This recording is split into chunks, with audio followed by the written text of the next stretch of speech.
Hello student, कैसे हैं आप लोग। मैं आप लोगों के बीच फिर क्लास 10th का वीडियो लेकर के आया हूँ इलेक्ट्रिसिटी टॉपिक से। हमने आप लोगों को सिखा दिया था कि सीरीज और पैरेलल कॉम्बिनेशन ऑफ रेजिस्टेंस। आज हम सिखाएंगे आपको कि सीरीज और पैरेलल में अगर रेजिस्टेंस ऐड हैं तो कैसे उसका सोल्यूशन लेते हैं और कैसे उसका हम उसमें करंट फाइंड करते हैं, कैसे उसमें से हम वोल्टेज फाइंड करते हैं। ओके स्टूडेंट, तो चलते हैं। सपोज दैट, पहली बात, सीरीज पैरेलल होता क्या है वो देख लो। सीरीज कॉम्बिनेशन में हमने कहा था कि रेजिस्टेंस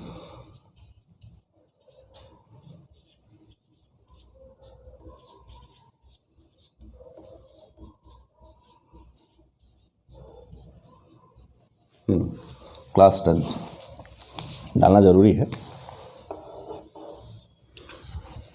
स्टूडेंट। हमने कहा था जैसे सपोज दैट मान लो आपके पास ये तीन रेजिस्टेंस है, R1, R2 और ये R3। ठीक है, ये तीन रेजिस्टेंस है और इन तीनों रेजिस्टेंस को अगर आपको क्या करना है, सीरीज कॉम्बिनेशन में ऐड करना है। क्या करना है? सीरीज कॉम्बिनेशन में ऐड करना है। तो आप करोगे क्या? देखिए, सीरीज कॉम्बिनेशन का मतलब कि जब तक कि वो पाथ ना ब्रेक हो, पाथ अगर ब्रेक हो गया वहाँ से पैरेलल बनना शुरू हो जाएगा। यानी कि हमने बोला था पिछले वाले वीडियो में कि अगर तिराहा या चौराहा दिखाई पड़े आपसे, तो सपोज दैट तिराहा चौराहा क्या होता है, इस तरीके से, ऐसे, यानी इस तरीके से जहाँ पाथ ब्रेक हुआ नहीं वहाँ से पैरेलल स्टार्ट, और जब पाथ ब्रेक नहीं हो रहा है पैरेलल स्टार्ट नहीं है। क्या है वो? सीरीज है।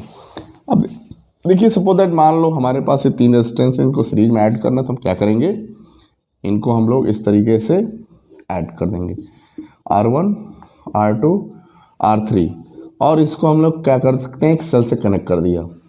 अब देखिए, इस कंडीशन में जो करंट फ्लो करेगी वो सेम होगी। क्यों सेम होगी? क्योंकि एक ही पाथ है, पाथ डिवाइड नहीं हुआ है।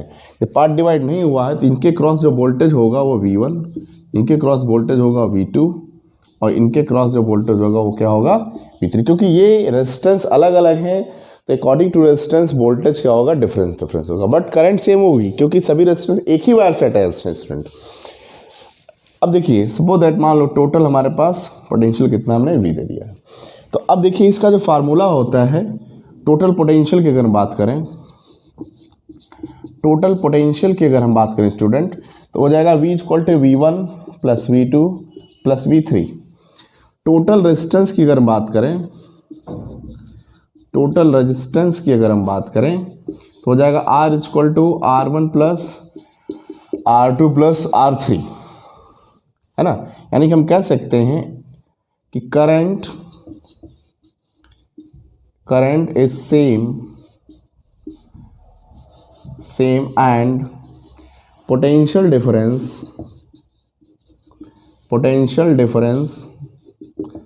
are different। ठीक है ना, वो क्या होगा, डिफरेंट होगा। क्यों डिफरेंट होगा? देखो, अब आता है यहाँ पर, हमने बात कर ली आपको सीरीज कॉम्बिनेशन की। सीरीज कॉम्बिनेशन में जो R इक्वलेंट है, यानी जिसको हम लोग टोटल कहते हैं, वो individual resistance always greater than होगा। यानी क्या होगा, ऑलवेज ग्रेटर होगा। यानी कि R equivalent always greater than individual R1, R2, R3 and dot dot, जितने भी लगे होंगे उनमें से क्या होगा, ये ग्रेटर होगा, बड़ा होगा। ठीक है ना, ये बात समझ में आ गई। सीरीज कॉम्बिनेशन मतलब current same voltage different, current same voltage different.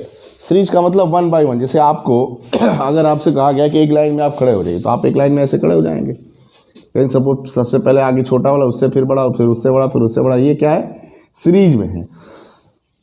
Parallel में क्या होता है, पैरेलल में देखो क्या होता है, कुछ इस तरीके से। हमारे पास तीन रेजिस्टेंस है, हम इन तीनों रेजिस्टेंस को ऐड करना, और किस तरीके से ऐड करना है स्टूडेंट, कि ये पैरेलल में हो, यानी कि एक ही पोजीशन है। पैरेलल का मतलब पोजीशन सेम, पैरेलल का मतलब पोजीशन सेम।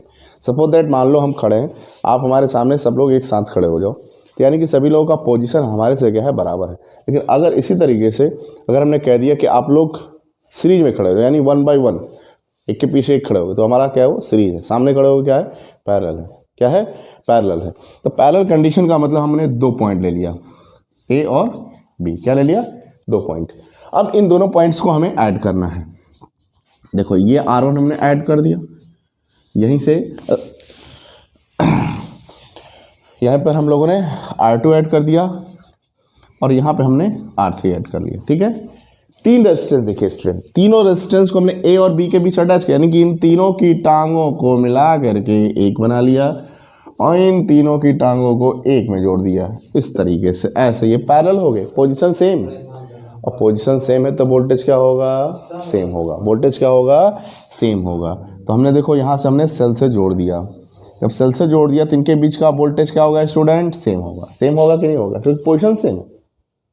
पोजीशन से अगर मान लीजिए आपके क्लास में 50 बच्चे पढ़ते हैं और 50 बच्चों में 20 बच्चे 80% मार्क्स लाए या 90% ला दिए, तो हमने कहा कि 90% वाले जितने वो आगे आए, तो ऐसे तो है नहीं कि 90% वाले एक के पीछे खड़े होंगे। 90% वाले क्या है, सब सामने सेम पोजीशन पर खड़ा करना पड़ेगा ना हमको, क्योंकि सबकी पोजीशन सेम है, यानी कि सबका वोल्टेज सेम है, तो सबका पोजीशन सेम होगा, तो सबका वोल्टेज क्या होगा। लेकिन करंट डिफरेंट होगी इसमें, क्यों, क्योंकि करंट यहाँ से आएगी।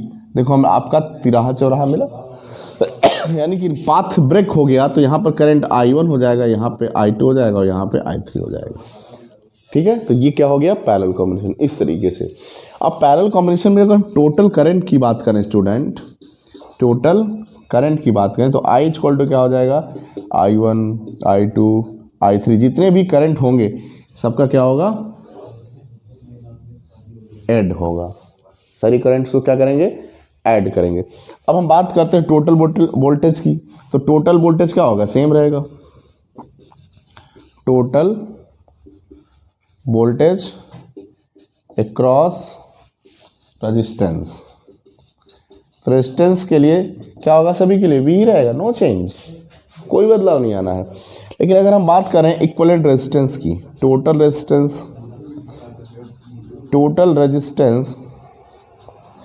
अगर टोटल रेजिस्टेंस की बात करूं तो इसका फॉर्मूला होता है R equivalent 1/R equivalent is equal to 1/R1 plus 1/R2 plus 1/R3। ठीक है, और भी जोड़ सकते हैं स्टूडेंट, ये आपका फार्मूला आया। ठीक है, लेकिन इस कंडीशन में जो R इक्वलेंट है वो ऑलवेज क्या होगा, इंडिविजुअल रेजिस्टेंस जो R1 R2 R3 है उससे कम होगा। यहाँ पे क्या था, इंडिविजुअल से ज़्यादा होगा, और यहाँ पे क्या है, इंडिविजुअल से कम होगा। ये बात समझ में आ रही है आपको, क्यों कम होगा, क्योंकि ये अपॉन में इनवर्स में है, तो और भी उससे कम हो जाएगा। ठीक है ना, यानी कि जिसमें जो सबसे छोटी वैल्यू होगी, अगर सपोज दैट मान लो ये 2 है, ये 3 है, ये 4 है, तो इसकी वैल्यू 2 से भी कम आएगी। और इसमें क्या था, अगर मान लो 2 है, 3 है, 4 है, तो इसकी वैल्यू 4 से भी ज़्यादा आएगी। जो सबसे बड़ा होगा रेजिस्टेंस उससे भी ज़्यादा बड़ी आएगी, इसमें जो सबसे छोटा होगा रेजिस्टेंस उससे भी सबसे छोटी आएगी। बात समझ में आई, इतनी सारी चीज़ें हैं। तो ये हमने सीरीज और पैरेलल की थ्योरी आप लोगों को समझाई। अब जो हमारे घरों में जो वायरिंग होता है वो किस में होता है, पैरेलल कॉम्बिनेशन होता है। क्यों पैरेलल कॉम्बिनेशन होता है, क्योंकि पैरेलल अगर नहीं करेंगे तो वोल्टेज हमें इक्वल हर जगह नहीं मिलेगा। अगर मान लो हमें टीवी चलाना है, फ्रिज चलाना है, मान लो LED जलाना है, अब सबको 220 चाहिए लगभग, क्योंकि सारे इंस्ट्रूमेंट हमारे घर में 220 पे चलते हैं, तो क्या चाहिए उसके लिए, सब पैरेलल में करना पड़ेगा, क्योंकि 220 फिर सबको मिलेगा।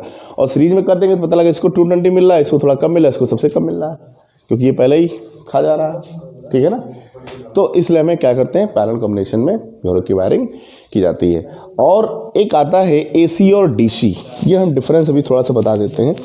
AC क्या, पल्सेटेड वेव है, यानी इस तरीके से प्लस माइनस, जिसमें हम देखा जाए 3 स्टेज होते हैं, पॉजिटिव, 0 और नेगेटिव। देखो ऊपर वाला पॉजिटिव, और इस लाइन को जितनी बार टच कर रहे हैं वो 0 हुआ, और ये नेगेटिव, यानी कि 3 पल्सेस हो गए। यहाँ पे DC में क्या होता है, DC में एक ही होता है ना, प्लस या माइनस, बीच में 0 का कोई खेल नहीं है। AC की जो फ्रीक्वेंसी है वो कितनी होती है, 50 हर्ट्ज पे हमारे साइन इंस्ट्रूमेंट वर्क करते हैं।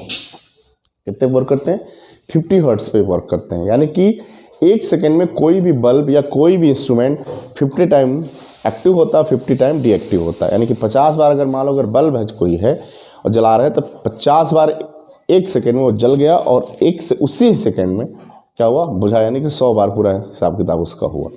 ठीक है, ये होता है एसी और डीसी।